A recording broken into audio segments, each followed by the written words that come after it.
Bueno, un cordial saludo a todos nuestros participantes y todos nuestros seguidores en este podcast con el decano Entrepreneur Podcasts with the Dean, en el que queremos resaltar sobre todo definitivamente las acciones emprendedoras que se viven, que se motivan, que se expresan al interior de nuestra Facultad de Economía y Administración.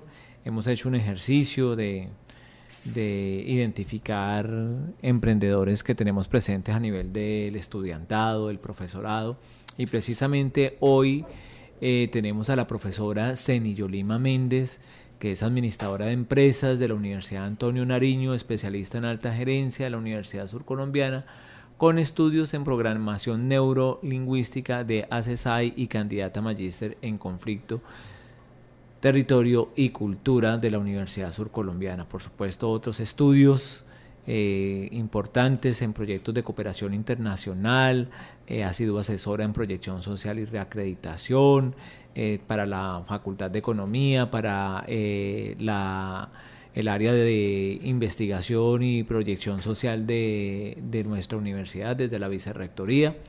Y bueno, el ejercicio aquí es supremamente importante porque la profesora Zenillolima pues se ha identificado por ser una emprendedora, por tener una empresa de servicios educativos, logísticos, eventos y recreación en la ciudad de Neiva, que se llama SER, y que desde ese emprendimiento pues ha tenido de alguna manera varias experiencias y oportunidades, obviamente, de llevarlo hacia las empresas, hacia las organizaciones, las entidades, grupos. ¿Cómo ha sido ese ejercicio y trabajo directamente con SER? Profesora Zenillolima, muy buenas tardes. Profesor Germán Darío, muy buenas tardes a los oyentes, complacida de esta invitación, de poder compartir con ustedes una experiencia de toda una vida. ¿Cómo será?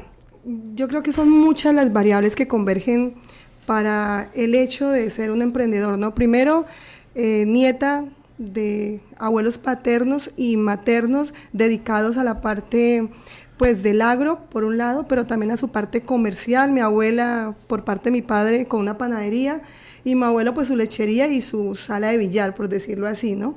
Hija de una maestra, una docente, que de alguna manera ahí viene como el tema de las venas de la docencia, que desde niña estaba vinculada a través de los juegos y el sistema educativo, e hija de un padre muy negociante, muy comercial, docente también, pero con una capacidad social. Entonces creo que de ahí de alguna manera son las raíces que le dan ese nacimiento a SER, a ese espíritu empresarial.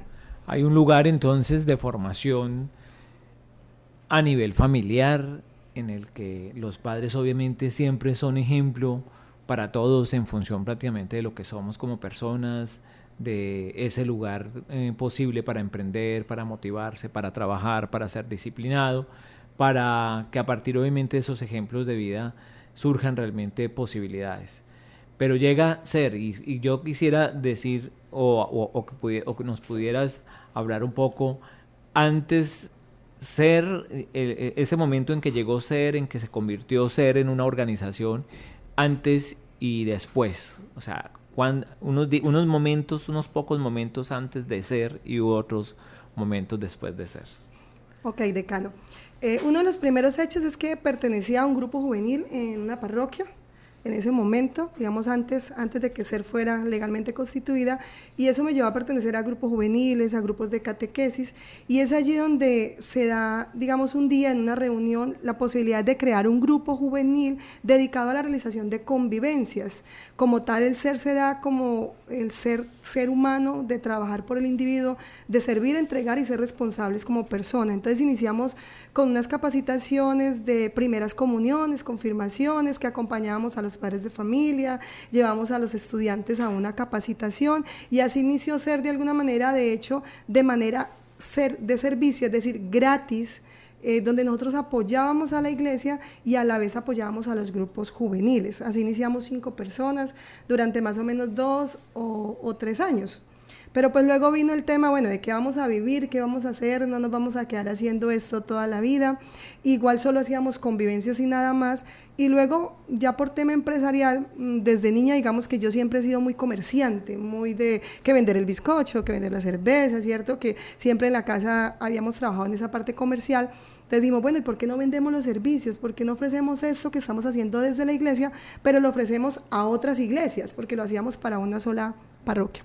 Y así iniciamos, haciendo comienzos de primeras comuniones, donde nos pagaban por nuestro trabajo, por X valor formativo que nosotros íbamos y realizábamos, pero poco a poco fueron apareciendo otras necesidades para quienes hacíamos parte de ese grupo, porque empezaron a formar familia algunos de los socios, porque venían unas necesidades familiares, y poco a poco ese ciclo de los 5 se fue cerrando, y se fue convirtiendo más en un grupo juvenil que nos encontrábamos para hacer actividades, pero nada que ver con el tema comercial.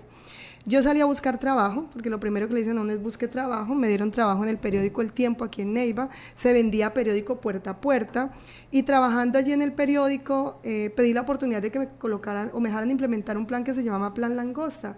Regalemos el periódico por un tiempo y luego lo cobramos. En esa historia nos arriesgamos a que si no lo vendíamos, pues lo pagábamos o no lo descontaban.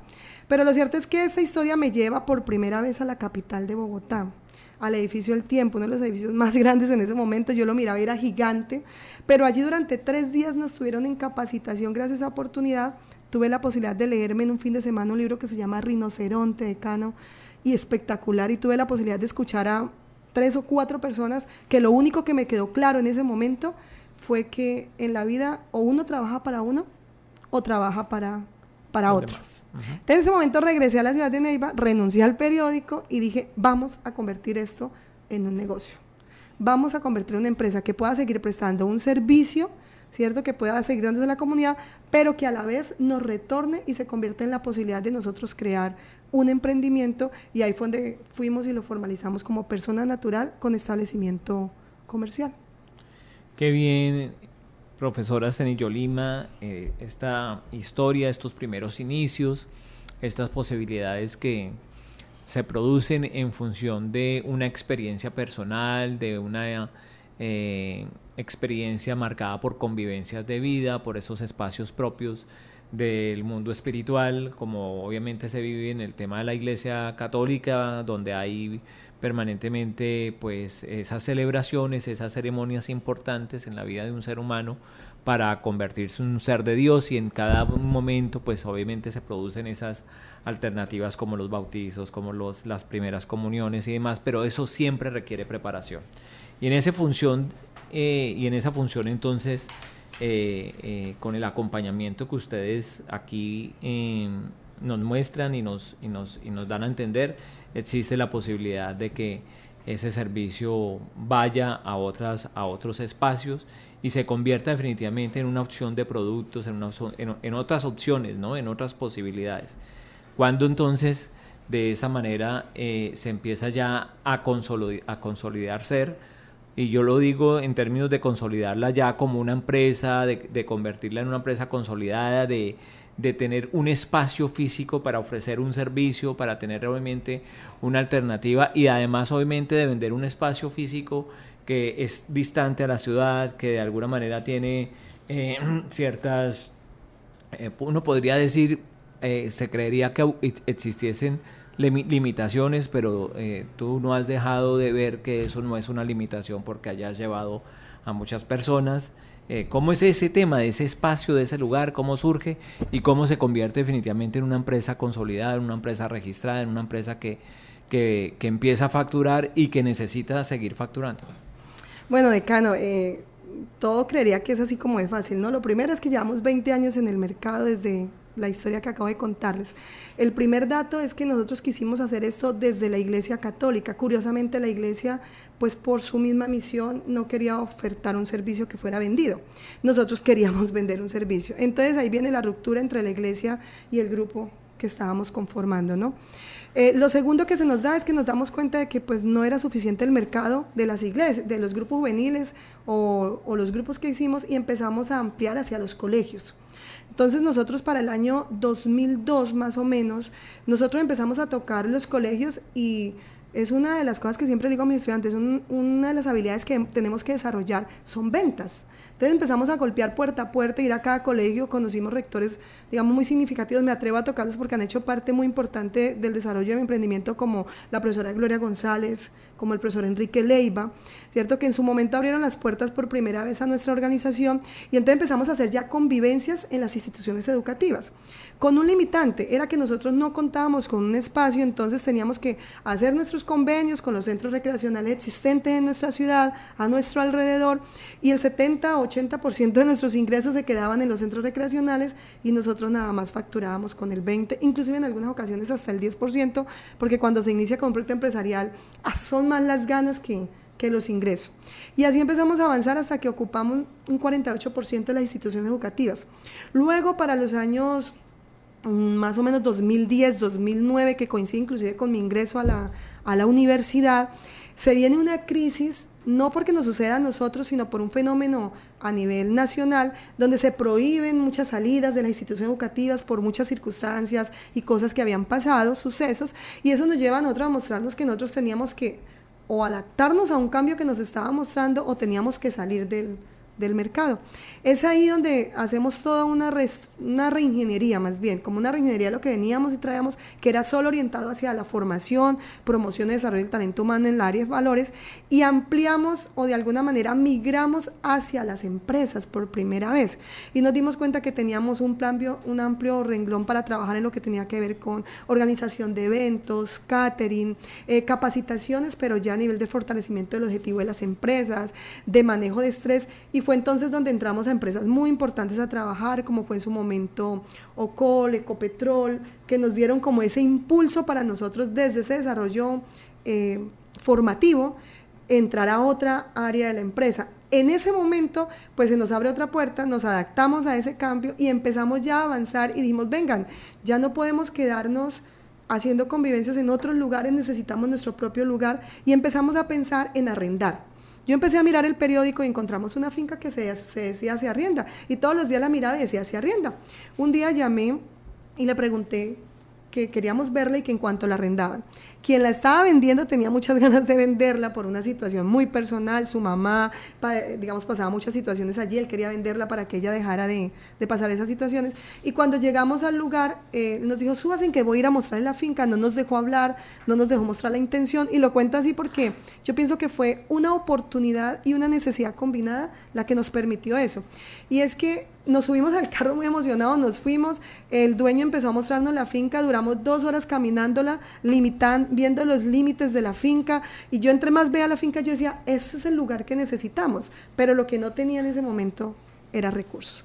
Una vez terminamos, él dijo, estoy pidiendo por ella, me atrevo a decir el valor porque es algo que yo le digo a los estudiantes, si la oportunidad se nos muestra y uno no la ve, no se repite. En ese momento me dijo, vale 56 millones de pesos, 82 hectáreas. Yo lo miré y yo dije, pero no teníamos ni un peso. Entonces yo le dije, no, pero es que nosotros no estamos pensando en comprar, queremos es arrendar. Él nos miró y nos dijo, me están haciendo perder el tiempo, nos vamos. Y nos regresamos para la ciudad, yo muy ilusionada, el señor muy desilusionado, pero yo seguía viendo todos los días la finca, y entonces un día como a los 3 meses volví y lo llamé. Y le dije, don Fernando, venga, ¿por qué no me vende la finca, por favor? Véndamela en 3 cuotas, a 1 año, y le ponemos unas arras, y si yo no lo logro, pues usted se queda con las arras y se queda con los aportes. Yo no pensé que él lo fuera a aceptar, la verdad, es como eso que tú buscas y haces, y usted, cuando me dice, pues venga y hable con mi hermana que es abogada. Yo acudí al lugar, hablé con la hermana, le planteé cómo era, colocamos unas arras bastante elevadas en ese momento, yo tenía alrededor de casi 20 años apenas de edad, digamos que conocíamos, todos los que estábamos en el proyecto conocíamos lo que era trabajar a nivel independiente, pero en ventas, en negocios muy, muy del momento, y hablamos, y después de que hablamos, llegamos a un acuerdo de arras, llegamos a 3 cuotas, y así fue. No fue nada fácil. Para la primera cuota, definitivamente los amigos son muy importantes, porque lo que hicimos fue reunirla con amigos, a deuda futuro. La segunda cuota no fue posible reunirla, entonces acudí al cariño de mi mamá para que pidiera unas cesantías y se hiciera socia de la finca, y así lo hizo, ella lo hizo y la pagamos. Y la tercera cota era el Día de los Inocentes, el 28 de diciembre, y casi nos hacen los inocentes. Nosotros ya con anterioridad teníamos una casa que habíamos comprado en un remate, pero era el único capital que teníamos. Entonces, ¿qué fue lo que nos tocó hacer? Vender la casa, lo vendimos a través del Fondo Nacional del Ahorro, casi no nos llega el dinero para diciembre, y con la venta de esa casa que en su momento me dijeran muchas personas, ¿cómo se le ocurre vender una casa donde usted vive, una seguridad que tiene, por un potrero, por un pedazo de tierra, por un sueño que a usted no le va a producir? Así digamos que me lo manifestaron muchísimas personas, aún así vendimos la casa y la tercera cuota la terminamos de pagar de esa manera. Así es como logramos nosotros obtener el primer, digamos, la finca que tenemos en estos momentos, obtenerla para empezar a soñar con la visión de ser, que es la construcción del primer centro ecoturístico en el departamento del Huila, hace exactamente 15 años, 17 años. Para entonces, mientras ese proceso pasaba, ya también las empresas, el mercado de Neiva es muy pequeño, sigue siendo muy pequeño para uno desarrollarse empresarialmente. Entonces empezamos a presentarnos ya a licitaciones públicas, ya teníamos experiencia, empezamos a acudir a amigos para buscar pequeños contratos en las alcaldías. Un primer contrato que tuvimos fue en el municipio de Palermo, porque necesitábamos la experiencia, entonces que un contrato directo que nos permitiera tomarlo, y poco a poco fuimos vinculándonos al tema de la licitación pública. Eso nos empezó a dar la solidez para empezar a invertir en ese proyecto empresarial. Qué bien, qué buena historia, oportunidades que se presentan, que hay que tomar y que pues hay que decidir realmente de qué manera poder alcanzar precisamente esa oportunidad y hacerla propia, apropiarse de esa oportunidad. Con esto tengo claro que no precisamente por tener la finca, el espacio, ese es el lugar donde hoy SER opera, porque pues indudablemente si hacerlo necesitan en una empresa, allá va a estar, si lo necesitan en otro espacio, allá va a estar, pero ha sido realmente un proceso también de que ese espacio físico lo quieras convertir, como lo dices, en un centro ecoturístico, en una oportunidad definitivamente donde esté esa alternativa para vivir la convivencia que siempre ha querido ser mostrar, o de alguna manera desde lo que inicialmente fue SER, que fue trabajar en función de una convivencia para prepararse para la vida espiritual, y ahora entonces ser un espacio donde definitivamente emergen muchos servicios, productos y demás. Hoy, ¿qué ofrece SER? Hoy, ¿qué vende SER? Hoy, ¿cómo factura SER? Hoy, ¿cómo se organiza SER? Pues hoy, decano, tenemos dos momentos, ¿no? Uno que fue digamos que esa historia de la compra a los 5 años, estamos hablando año 2014, tuvimos una crisis hablando de facturación, porque cometimos un error y era que íbamos con el proyecto de finca y, como usted bien lo dice, atendemos en diferentes centros recreacionales, pero quisimos meternos en un negocio, una idea que se nos ocurrió, que fue Merca 5, que no tenía nada que ver con SER, nada con lo que veníamos haciendo, y eso nos llevó a tener un endeudamiento y a entrar en una crisis de tema financiero. En el 2015 nosotros tomamos la decisión para entonces la finca la habíamos arrendado, la finca le habíamos colocado mayordomo, a la finca le habíamos puesto ganado, digamos de alguna manera, pero ya habíamos pasado por la crisis del verano y también habíamos allí tenido un ejercicio fallido. Entonces tomamos la decisión de que de alguna manera esa inversión que habíamos hecho era a largo plazo y que llegaba el momento de empezar, digamos, como a aprovechar el momento, y empezamos a desglosar de las 82 hectáreas de la finca, desglosamos 32 hectáreas para empezar a vender, pero sin mayor cosa, sino para empezar nosotros, digamos, como avanzar. Para el 2017, por los primeros ventas de lotes, nosotros ya contábamos al menos con unas condiciones básicas. ¿Qué son condiciones básicas para nosotros? Unas caminatas ecológicas, unos auditorios a campo abierto, una cocina que nos permitiera, unas instalaciones para atender las personas. Es ahí donde realmente para el año 2017, desde el 2002, nosotros podemos decir que empezamos a facturar, que declaramos renta, que digamos tenemos unos ingresos que uno puede decir, ya yo, ¿qué es mío? ¿Qué puedo invertir, cierto? Y qué reinvierto en el negocio. Luego viene la pandemia. Y en la pandemia resulta que nosotros ya nos habíamos vinculado en la construcción de 6 cabañas con habitaciones, porque lo que nos hace falta en el lugar como tal para que nos funcione súper bien, la meta es abrir en el 2025, es la construcción de un set de cabañas para que las personas pues puedan habitarlo, una habitación subterránea que estamos construyendo y pues la terminación de la piscina. Nada de esos recursos, todos esos recursos los hemos conseguido trabajando, digamos, fuertemente, y es el ahorro de nuestras vidas. Vino la pandemia, y la pandemia para nosotros fue la crisis total, porque adiós todo tipo de trabajo. A nosotros no nos sirve, de alguna manera tenemos actividades virtuales, pero todo nuestro trabajo es el contacto con el ser humano, con la persona, con el medio ambiente. Entonces, pero curiosamente nosotros aprovechamos una oportunidad, y es que las personas necesitaban espacio para dónde ir, digamos, a pasar sus momentos familiares, y creamos unos espacios para que las familias pudieran ir, porque pues teníamos tierra, que es lo que muchas personas tenían, y creamos unos espacios, entonces que los picnic, que los camping, y las familias podían ir y disfrutar, pero a la vez esto permitió que ahora sí pudiéramos vender algunos espacios también, y ahí fue donde realmente nos pegamos el impulso económico en el año 2019, 2020. Y me quiero volver un poquito, porque entonces para el año 2009 esto se combina con mi vinculación a la universidad, y es que para entonces todo el tema mío con el título profesional, pero con los conocimientos empíricos, y de alguna manera el entrar a la universidad nos exige un nivel de actualización, nos lleva a querer transmitirle a los estudiantes como esa experiencia, pero también a darnos cuenta que muchas de las cosas que habíamos estudiado no las estábamos colocando en práctica. Y es esa reestructuración de planeación, es esa oportunidad de vinculación de la universidad, es la aparición de la pandemia la que nos permite dar ese impulso de facturación, y que nos tiene hoy, digamos, en este momento, realmente, decano, soñando con esa posibilidad de que seamos la primera opción ecoturística en el departamento. Pero vuelvo y le digo, es gracias a una combinación entre esa posibilidad de docente, empresaria, pero también de alguna manera siento que desde niña tengo un propósito en la vida que va implícito en mi misión, y es esa posibilidad de trascender o ayudar a que otros logren sus objetivos.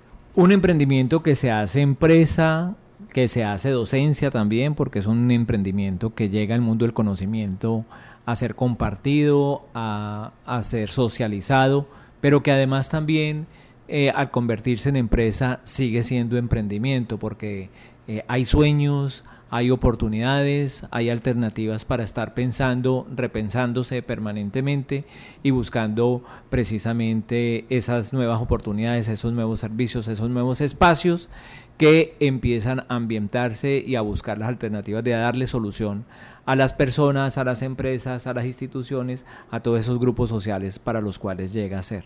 Profesora Zenillo-Lima, una experiencia muy interesante en estos minutos que han sido muy fructíferos para nuestra comunidad digital desde la Facultad de Economía, buscando precisamente que estos pequeños espacios sean generadores de reflexión, generadores de crítica, generadores de oportunidades también para nuestros estudiantes, para nuestro personal docente, para toda nuestra comunidad académica, a fin de que piensen que en el emprendimiento se convierte definitivamente en una maravillosa oportunidad para todos los que quieren formarse profesionalmente.